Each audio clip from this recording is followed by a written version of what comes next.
if you really know who you are, if you really know what belongs to you, if you really know what is given to you, life is very easy. It won't be complex and puzzled. My dear friends, so if you know your position, what God has designed you, what God has decided for you, it will be very easy to have your focus right. John the Baptist is one of the great examples of this journey. People ask whether he is the Messiah, is he the prophet or Elijah. He clearly said, I am not. And he said, I am the one who prepares the way, as the prophet said.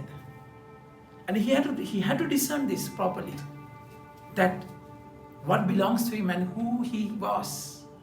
He went to the desert, listened to the voice of God, and he was away from all the worldly pleasures to grasp the hand of God. And he realized his position very clearly. My dear friends, that's why he says, no one can receive anything except what has been given to him from heaven. So everything should be given by him. You can't have anything which is not given to you. So be content with what you have. Thank God for what you have. Be happy with what you have. Evil one will always focus on what you don't have.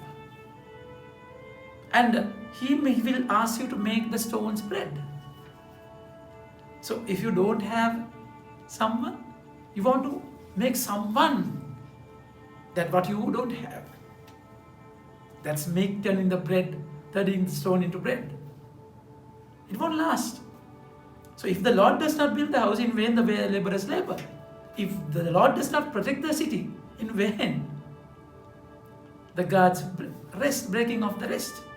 Exactly, he has to give you and he has to protect you. Life has to be very easy, very light, my dear friends. But then what happens?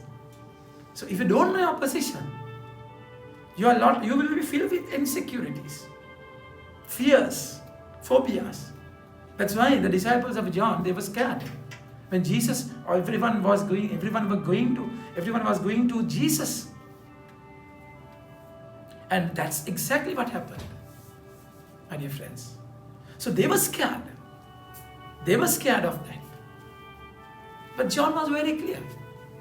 John was very clear to say that I only can have what he has given me. No fears, no insecurities at all. Be very clear of this in your life. But then, what is the joy that John was saying? He's saying, the first reading beautifully says, through him we are fully confident that whatever we ask according to his will, he will grant us. If we know that he hears us, whenever we ask, we know that we already have what we ask of him. That kind of a bond, a relationship. So, he has given, he can take. As Job says, God has given, God will take. So what you have to hold on to his love. Beautifully it is said, I am not Christ, but I have been sent before him.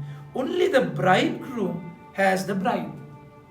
All your relationships, remember this, even your wife and husband, she or he is the bride and bridegroom is Jesus. Even your children, they are the bride and he is bridegroom. Bride belongs to the bridegroom, not you. No one belongs to you. So your duty is to bridge that gap.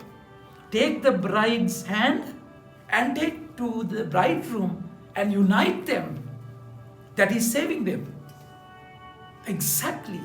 So if you start relying on people, if you start seeking happiness from your relationships, so you begin to use people. You begin to possess people.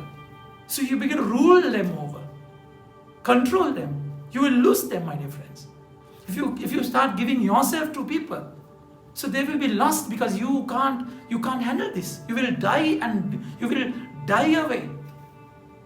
You will be no more ones. Then their lives will be completely stranded, lost.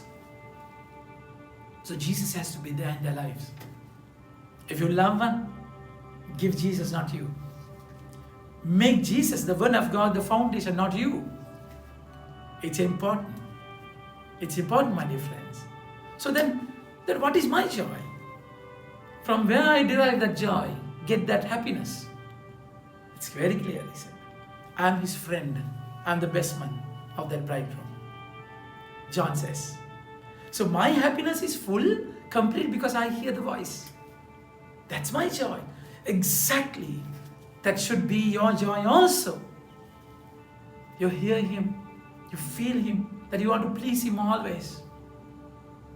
And you get the bride to the bridegroom. And he will have a pat on her back. You will enjoy that company. You see, when people meet Jesus, you'll be happy. John says very clearly, he must increase and I must decrease. In everyone, Jesus has to be the first and you have to go back. Allow Jesus to have their lives. Allow them to have Jesus in their lives. And you have to withdraw yourself. Exactly. So, it's a difficult thing, humanly speaking, if you are so attached to the world. But then if everything is him, if you are the best friend of Jesus, best man of Jesus, that bridegroom, you'll be really joyful of that when you see people are united in him. Because if you truly love him, give the best.